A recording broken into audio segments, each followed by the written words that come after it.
بالله العظيم لم يزل ولا يزال وهو السميع العليم أشهد أن لا إله إلا الله وحده لا شريك له المنزه عن الزمان والمكان وهو كبير الكبرى والمحمود الذي لم يصل حامده إلا انتهائه واشهد شهادة بالإيمان واليقين أن سيدنا محمدا عبده ورسوله الذي نور من نور الله علمه الله كل مكان وما يكون إلى يوم الدين واشهد شهادة بالإيمان واليقين أن سيدنا محمدا المهدي الموعود خليفة الله الودود الذي نور من نور الله قد جاء ومضى فمن أنكره كان من الكافرين صلى الله عليهما وعلى آلهما وأصحابهما المرات المكرمين فقد قال الله تعالى في القرآن الكريم والفرقان المبين أعوذ بالله من الشيطان الرجيم بسم الله الرحمن الرحيم والفجر وليال عشر والشفع والوتر والليل إذا يسر هل في ذلك قسم لذي حجر صدق اللہ السمیع العلیم۔ پروردگار عالم کی وہ ذات مقدس ہے جس نے قرآن مجید کو نازل فرمایا اور قرآن میں مختلف چیزوں کا ذکر مختلف انداز سے کیا گیا۔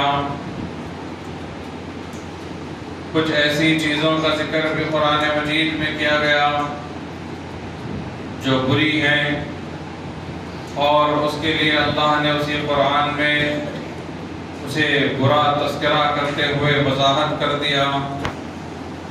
اور اس کے علاوہ جن چیزوں کا ذکر قرآن مجید میں کیا جاتا ہے وہ چیزیں مقدس مانی جاتی ہے، اس کا مقام بڑھا دیا جاتا ہے۔ اور قرآن وہ اللہ کا کلام ہے کہ جس میں کسی بات کا ذکر آ جائے تو صرف اس بات کا ذکر قرآن میں آ جانے کی وجہ سے اس بات کا مرتبہ بڑھا دیا جاتا ہے، اس چیز کا مقام بڑھا دیا جاتا ہے۔ جیسا کہ مثال کے طور پر قرآن مجید میں اللہ تبارک و تعالیٰ نے زیتون کا ذکر کیا تو مفسرین نے بیان کیا کہ زیتون کا مرتبہ اب سب سے زیادہ مقدس ہو جائے گا کیونکہ زیتون کا ذکر قرآن میں آ چکا ہے۔ اگر اللہ قرآن مجید میں کسی شہر کا ذکر فرما دیتا ہے تو تمام دنیا میں جتنے مقامات ہیں ان تمام مقامات میں سب سے افضل شہر وہ شہر ہوگا جس کا ذکر قرآن میں آ جاتا ہے۔ لہذا ضابطہ یہ بیان کیا گیا ہے کہ جس چیز کا ذکر قرآن میں آ جائے وہ سب سے زیادہ مقدس ہو جاتی ہے۔ تو خود قرآن جس رات میں آتا ہے وہ رات کا کیا مرتبہ ہوگا، وہ رات کتنی مقدس ہوگی جس میں خود قرآن آتا ہے۔ یہ وہ رات ہے جس کے لمحات ہماری زندگی سے اب گزر رہے ہیں، جس میں اللہ تبارک و تعالیٰ قرآن مجید کو نازل کیا ہے۔ اور اللہ تبارک و تعالیٰ نے قرآن میں مختلف طریقے سے اپنی بات کو پیش کیا ہے۔ جیسا کہ ہم اپنی پچھلی گفتگو پہ آ جاتے ہیں کہ ضابطہ یہ ہے کہ قرآن میں اگر کسی چیز کا تذکرہ کیا جائے تو وہ چیز مقدس ہو جاتی ہے۔ اب لیلۃ القدر کے تعلق سے عمومی طور پر ہم سورہ قدر کی تلاوت کرتے ہیں، سورہ قدر کو ہی عنوان بنا کر عام طور پر مقررین بیان کرتے ہیں، لیکن آپ غور کریں کہ قرآن مجید میں سورہ قدر کے تعلق سے مفسرین نے دوسرے آیات پر بھی گفتگو کی ہے۔ اس پر جانے سے پہلے ہم اس بات کو ذہن میں رکھیں کہ قرآن کا ضابطہ یہ ہے کہ جس چیز کا ذکر قرآن میں آ جائے وہ مقدس ہو جاتی ہے۔ اب اللہ تبارک و تعالیٰ کو اگر اس کا تقدس، اس کا مقام، اس کا مرتبہ اور بڑھانا ہوتا ہے تو وہ صرف ذکر نہیں کرتا بلکہ وہ اس چیز کی تعریف بیان کرتا ہے۔ جس چیز کی تعریف بیان ہو اس کا مرتبہ اور بڑھ جائے گا۔ اب قرآن کا ایک اور انداز گفتگو یہ ہے کہ اگر کوئی چیز اس سے بھی زیادہ مقدس ہو جائے کہ پہلے تو قرآن میں تذکرہ آئے تو وہ مقدس ہو گئی، اب اللہ نے اس کو تعریف کے ساتھ بیان کیا تو اس کا تقدس اور بڑھ گیا۔ اگر اللہ اس کے مقام کو، مرتبے کو اور بلند کرتا ہے تو اللہ اس کو قسم کھا کر اس کا تذکرہ کرتا ہے۔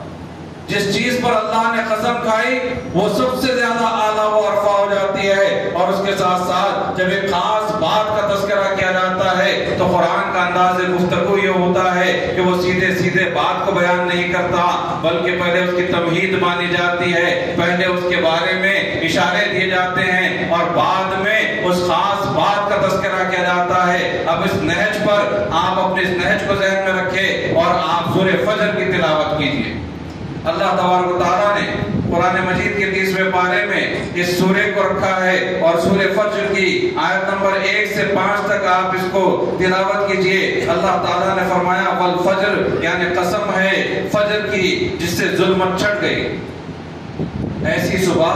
جس سے ظلمت چھٹ جاتی ہے، اللہ تبارک و تعالیٰ ایسی صبح کی قسم کھا رہا ہے۔ پھر آگے آیت نمبر 2 میں اللہ تعالیٰ نے ارشاد فرمایا وَلَيَالٍ عَشْرٍ، یعنی قسم ہے 10 مبارک راتوں کی۔ پہلے تو خاص رات کی صبح کی قسم کھائی گئی، پھر اللہ نے فرمایا کہ قسم ہے 10 مبارک راتوں کی۔ پھر آیت نمبر 3 میں اللہ نے ارشاد فرمایا وَالشَّفْعِ وَالْوَتْرِ، یعنی اور قسم ہے جفت اور طاق کی۔ اب آپ قرآن کے انداز گفتگو کو دیکھیں کہ پہلے قسم اس فجر کی کھائی گئی جو ظلمت کو ہٹا دے، پھر اللہ نے ان خاص راتوں کا تذکرہ کیا جو رمضان کے آخری 10 دنوں پر گزرنے کے بعد آتی ہے، 10 راتوں کی قسم کھائی گئی، اور پھر ان 10 راتوں میں اللہ نے فرق کیا اور فرمایا کہ قسم ہے جفت اور طاق کی، یعنی جفت جسے ہم انگریزی زبان میں ایون نمبر کہتے ہیں، طاق یعنی آڈ نمبر کو کہتے ہیں۔ اللہ نے یہاں پر پہلے رمضان کی 10 راتوں کو الگ کیا، پھر اس میں جفت کو الگ کیا، طاق کو الگ کیا، یعنی اللہ نے بتا دیا کہ رمضان کی 20ویں رات، 22ویں رات، 24ویں، 26ویں، 28ویں اور 30ویں رات کا مقام الگ ہے، اور 21ویں، 23ویں، 25ویں اور 27ویں اور 29ویں رات کا مقام الگ ہے۔ جب اللہ نے تمام چیزوں کو بیان کیا، پہلے رمضان کے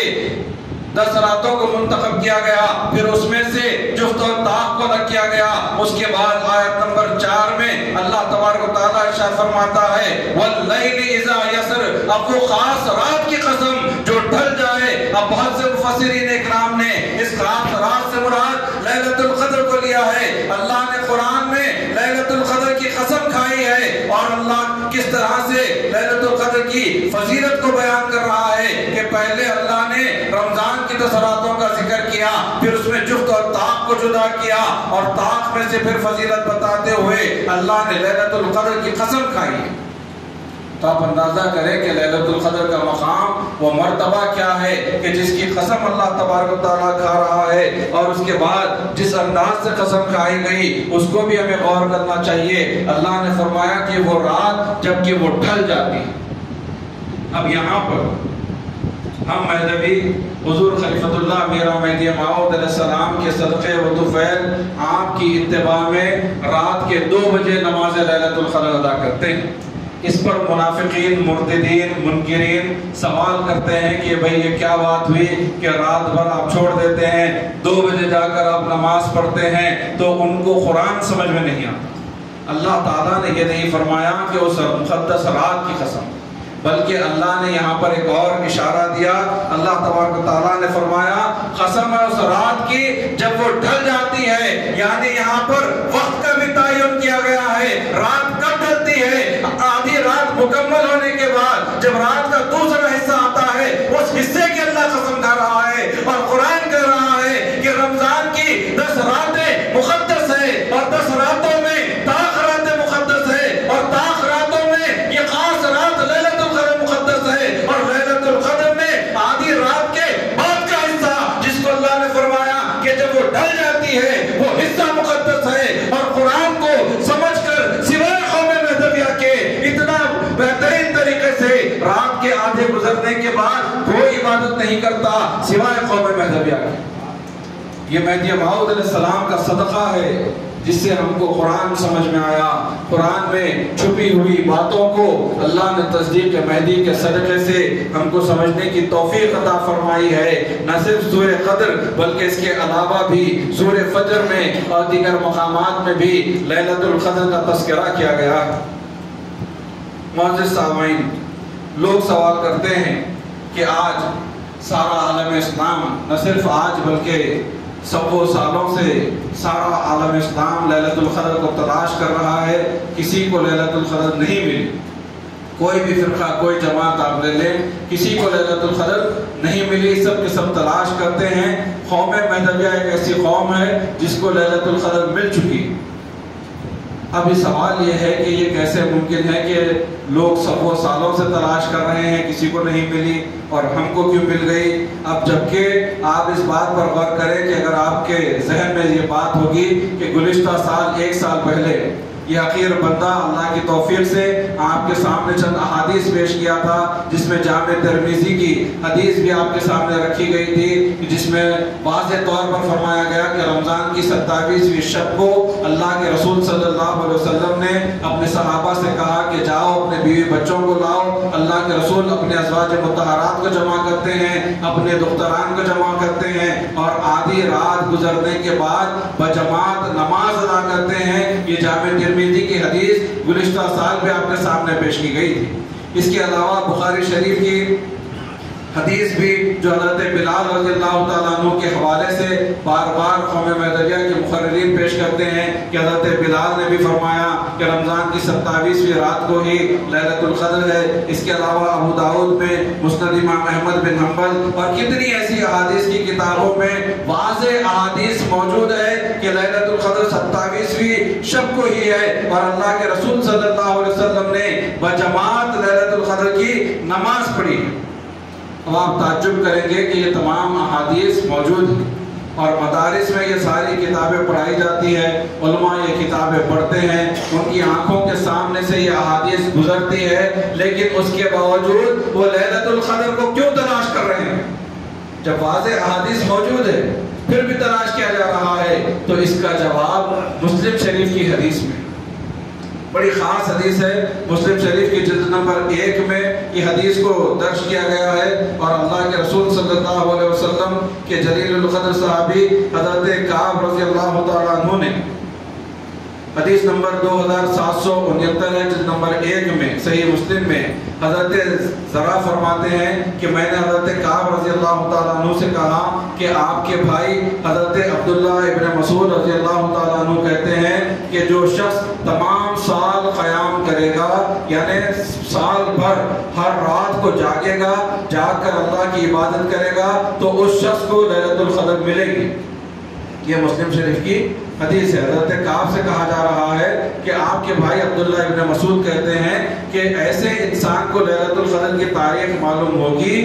جو پورے سال بھر عبادت کرے تو اس کو لیلۃ القدر کی تاریخ معلوم ہو جائے گی۔ جب یہ بات حضرت کعب رضی اللہ تعالیٰ عنہ کے سامنے آئی تو آپ نے فرمایا کہ اللہ رحم کرے ابن مسعود پر۔ اپنے بھائی کے لیے آپ کہتے ہیں کہ ابن مسعود پر اللہ رحم کرے۔ ان کا ارادہ یہ تھا کہ کہیں لوگ ایک ہی رات پر تکیہ کر کے نہ بیٹھ جائیں، ورنہ وہ خوب جانتے ہیں کہ لیلۃ القدر رمضان میں ہے، رمضان کے آخری عشرے میں ہے اور رمضان کی 27ویں شب ہے۔ پھر انہوں نے بغیر انشاءاللہ کہے خدا کی قسم کھا کر کہا کہ شب قدر رمضان کی 27ویں شب کو ہے۔ یہ مسلم شریف کی حدیث ہے، یہ بھی کئی بار پیش کی گئی ہوگی، آپ نے سنا ہوگا، لیکن اس میں خاص نقطہ ہے جس پر غور کرنا چاہیے۔ سوال ہمارا یہ ہے کہ مہدویوں کو شب قدر کیوں ملی اور غیر مہدوی جو اتنی احادیث کی کتابیں وہ بھی پڑھتے ہیں لیکن اس کے باوجود ان کو شب قدر کی احادیث نظر نہیں آتی یا شب قدر کی احادیث سمجھ میں نہیں آتی، وہ ہمیشہ تلاش کرتے رہتے ہیں اور ان کو کبھی شب قدر ملتی ہی نہیں ہے۔ اس کی وجہ کیا ہے؟ اس کی وجہ حدیث میں یہ بیان کی گئی ہے کہ حضرت کعب فرماتے ہیں کہ حضرت عبداللہ ابن مسعود کا منشا یہ تھا کہ اگر لوگوں کو بتا دیا جائے کہ رمضان کی 27ویں شب کو ہی شب قدر ہے، جس کے تعلق سے اللہ نے قرآن میں فرمایا کہ وہ 1000 مہینوں کی عبادت سے بہتر ہے، تو حضرت عبداللہ ابن مسعود کو یہ ڈر ہے کہ لوگ سارا سال عبادت نہیں کریں گے،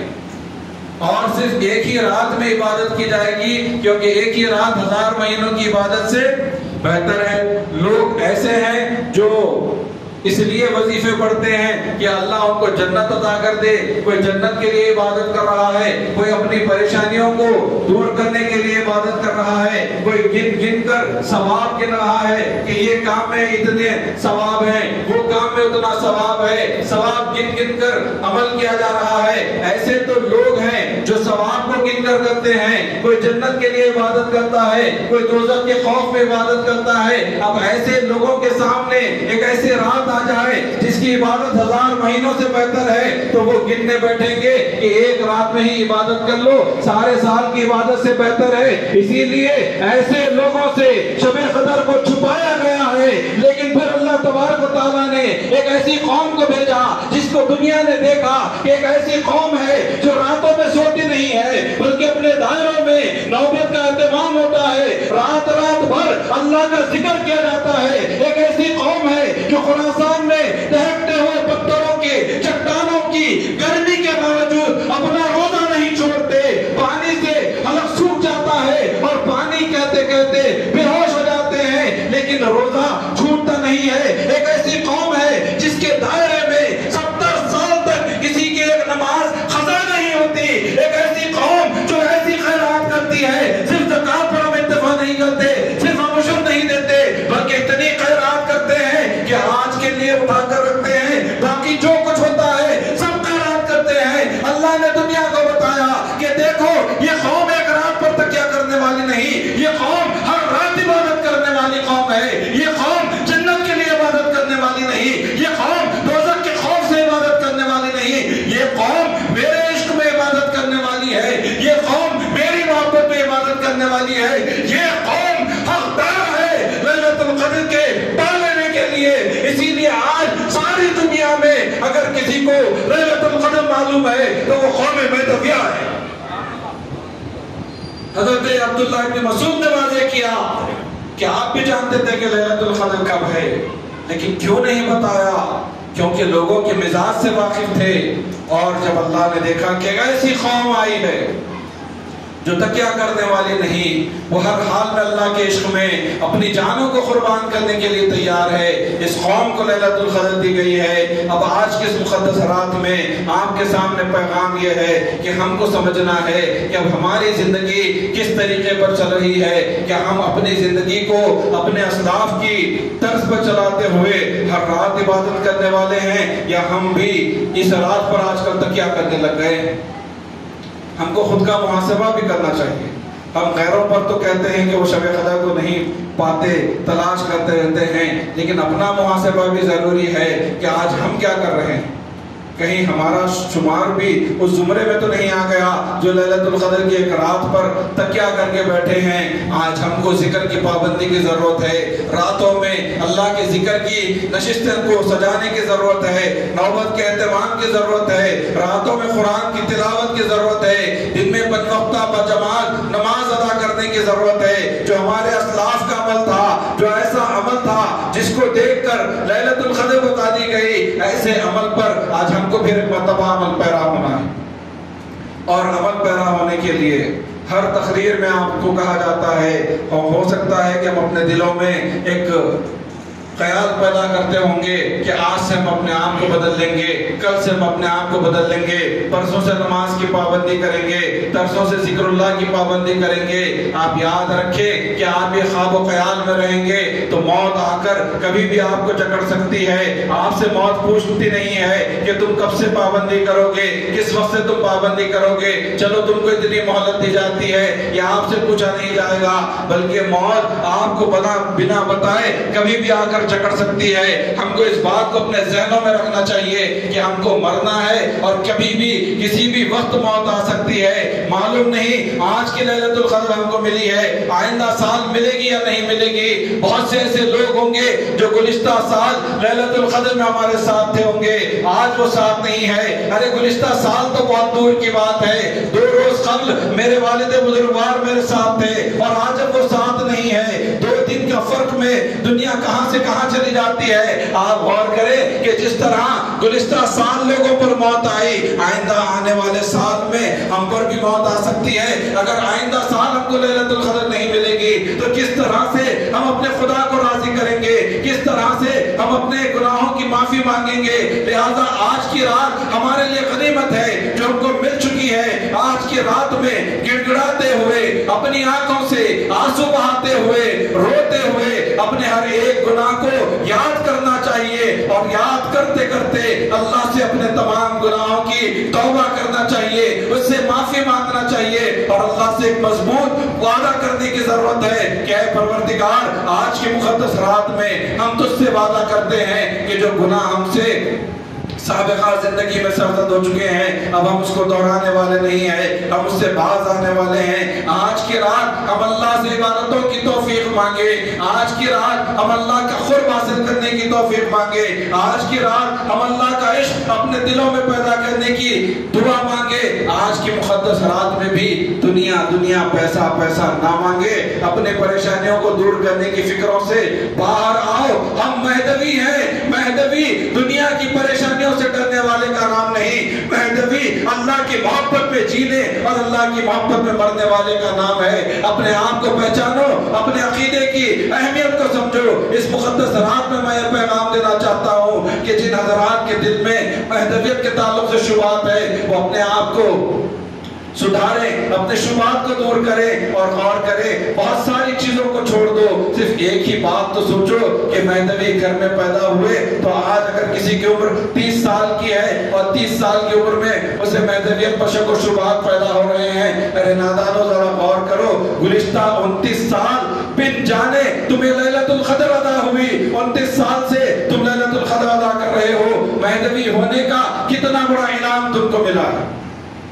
لہٰذا اس کی اہمیت کو سمجھنے کی ضرورت ہے، اور اللہ تبارک و تعالیٰ سے اس مقدس رات میں اس بندے کی بھی یہی دعا ہے کہ پروردگار، ہم تمام کو جو حاضرین یہاں پر موجود ہیں اور جتنے مہدوی حضرات آج کی رات میں تیری عبادت میں مصروف ہے، پروردگار ہمیں صحیح ڈھنگ سے نماز پڑھنا نہیں آتا، پروردگار ہمیں صحیح ڈھنگ سے عبادت کرنا نہیں آتا، لیکن اے پروردگار اس رات کے تقدس سے حضور محمد رسول اللہ صلی اللہ علیہ وسلم اور حضور خلیفۃ اللہ میرا مہدی موعود علیہ السلام کے صدقے سے ہماری ان ٹوٹی پھوٹی عبادتوں کو قبول فرما، پروردگار ہماری عبادتوں کو قبول فرما، پروردگار ہمارے گناہوں کو معاف فرما، پروردگار ہمارے دلوں سے دنیا کی محبت کو نکال دے، پروردگار ہمارے دلوں میں تیرا عشق اور تیری محبت پیدا کر دے، پروردگار ہمیں طالب صادق بنا دے، اور اپنے فضل سے خاتمین اور لیلۃ القدر کے صدقے سے ہم سب کو اپنے دیدار سے سرفراز فرما، آمین ثم آمین، وآخر دعوانا